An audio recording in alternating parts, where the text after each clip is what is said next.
Հունիսի 2-ին Գորիսում կբացվի Հայաստանում Ֆրանսիայի պատվո-հյուպատոսական գրասենյակ, պատվո-հյուպատոսն ազգությամբ հայ է Կարմեն Ափունցը, նա Գորիսի ֆրանկոֆոնիայի կենտրոնի տնօրենն է։ Այս շաբաթ Երևանում գտնվող Ֆրանսիայի արտգործնախարար Ժան-Նոել Բարոն հայտնել էր, որ Փարիզը պատրաստվում է Գորիսում հյուպատոսական գործակալություն բացել։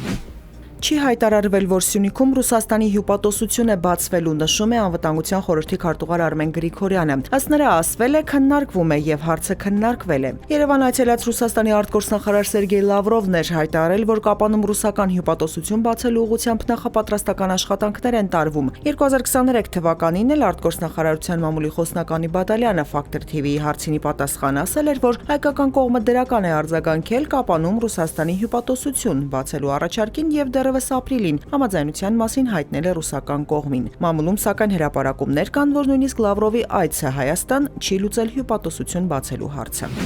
Թուրքիայի նախագահ Ռեջեփ Թայիփ Էրդողանը հայտարարել է, այլևս չեն ցանկանում կոնֆլիկտ տեսնել Հարավային Կովկասում, այլ ցանկանում են խաղաղություն ու հանգստություն տեսնել։ Նա հավելել է, Անկարան ուրախ է, որ Հայաստանի ու Ադրբեջանի միջև խաղաղությունն արդեն հորիզոնում է։ Խոսելով Հարավային Կովկասում հաղորդակցությունների ապաշրջափակման մասին, Էրդողանը կիրառել է Զանգեզուրի անցում եզրույթը եւ նշել, որ այդ ճանապարհի ապաշրջափակումը կամրապնդի տրանսպորտային ու էներգետիկ ենթակառուցվածքները Կովկասի տարածաշրջանում։ Թուրքիայի նախագահը նաեւ այդ հարցում Իրանի աջակցության հույս է հայտնել։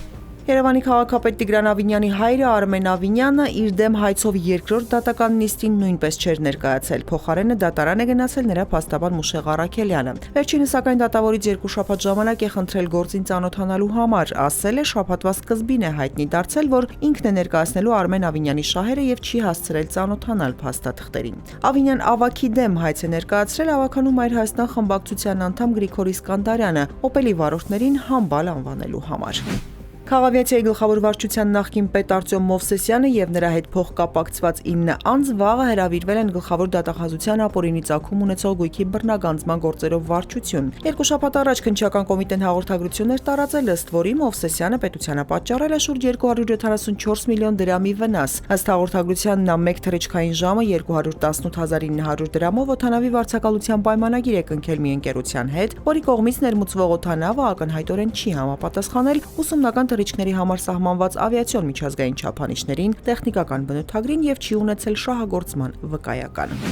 Ռուսաստանի անվտանգության խորհրդի քարտուղար Սերգեյ Շոյգուն հայտարարել է, որ Ստամբուլը դառնում է Ռուսաստանի եւ Ուկրաինայի միջև բանակցությունների գլխավոր վայրը։ Նա հիշեցրել է նաեւ Սևծովյան հացահատիկային համաձայնագրերի մասին, որոնք համաձայնեցվել են Ստամբուլում։ Մայիսի 16-ին այստեղ տեղի էին ունեցել ռուս-ուկրաինական բանակցությունները, հանդիպման միակ իրական արդյունքը գերիների փոխանակումն էր 1000-ի դիմաց բանաձևով։ Նախորդին Սերգեյ Լավրովը Ուկրաինային առաջարկել է հունիսի 2-ին Ստամբուլում անցկացնել ուղիղ բանակցությունների երկրորդ փուլը։